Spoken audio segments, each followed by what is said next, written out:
I've had so many questions in terms of like just managing like my PCOS and like my endometriosis, and what I kind of do and what I've kind of figured out along my journey into managing my chronic illness. And I would definitely say, like, when I got diagnosed, I've been diagnosed like, well, PCOS 2 years now, and endometriosis I got diagnosed last August, so not this year, last year.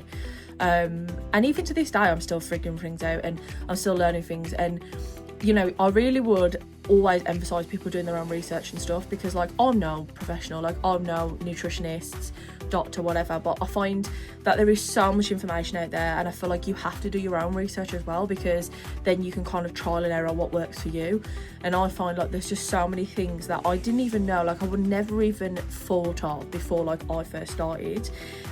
So like a couple of the main things, like just with lifestyle and wellness and like nutrition and stuff, like really managing, like being mindful with my food, you know, switching out things. So for instance, like going lower sugar and higher protein, watching out for sweetness in foods, eating like a whole food diet, you know, focusing on like a lot of fibre, a lot of protein, and like reducing the fat and stuff.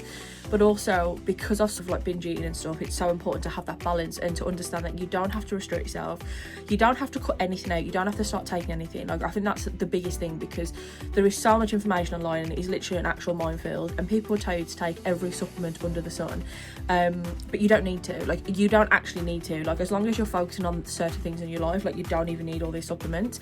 I would say yes, there's certain supplements that are amazing. Like I've worked with a nutritionist and a doctor, and they told me to take things like magnesium, inositol, berberine, like to help with my PCOS and to help with like my fatigue and stuff, and they've definitely helped me, and I would recommend that.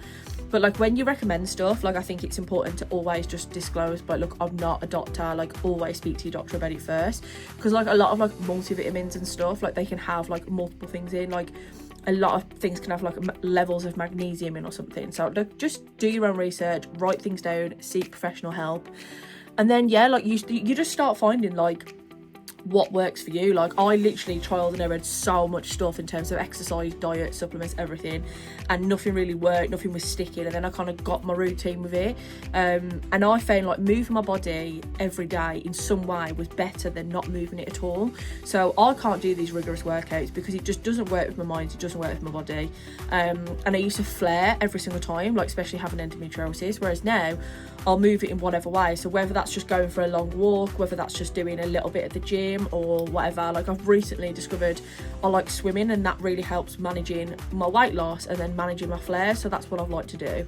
So I've been posting a lot of that on like my TikTok and Instagram, so you can go and have a look over there. And then especially in the new year and stuff, I really want to try and go to some like yoga classes at my gym, but I'm just a bit nervous to go. But I do really want to go because I need to focus on that stretching side of it. And like I know like a lot of the weight around like my midsection, it can be to do with like high cortisol, and because I am addicted to sugar, always have been, I'm really trying to stop because of my insulin resistance because of PCOS. I've worked out that I need to have like more of a higher protein, like fuller meals to stop me from craving that sugar, which again, that's nothing that I would have known when I got diagnosed, because doctors and GPs and stuff, they don't tell you anything when you get diagnosed with PCOS. They literally threw metformin at me and they told me to lose weight. They didn't give me any kind of help or advice. Like everything I've done, I've figured it out myself.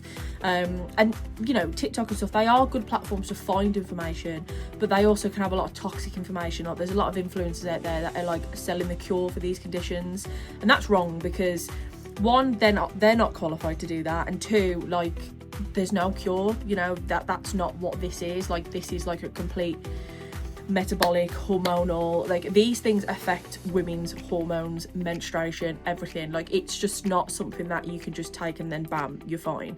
So yeah, and this is the thing as well, like it was so hard for me to get my head around that when I first started as well. So yeah, like I have definitely made like so many lovely friends through like my TikTok community and stuff. Like I do like weekly live streams and stuff every week, and we just kind of chat about things. It's like a safe space for people, you know. There's no such thing as TMI, because I think especially like the women's health space, like especially like those recent articles about misogyny and stuff, like medical misogyny, like it's so true. And I think if I had platforms like this and people like me to speak to when I first started out, maybe I wouldn't have felt so alone, or maybe I knew where to look or what to do.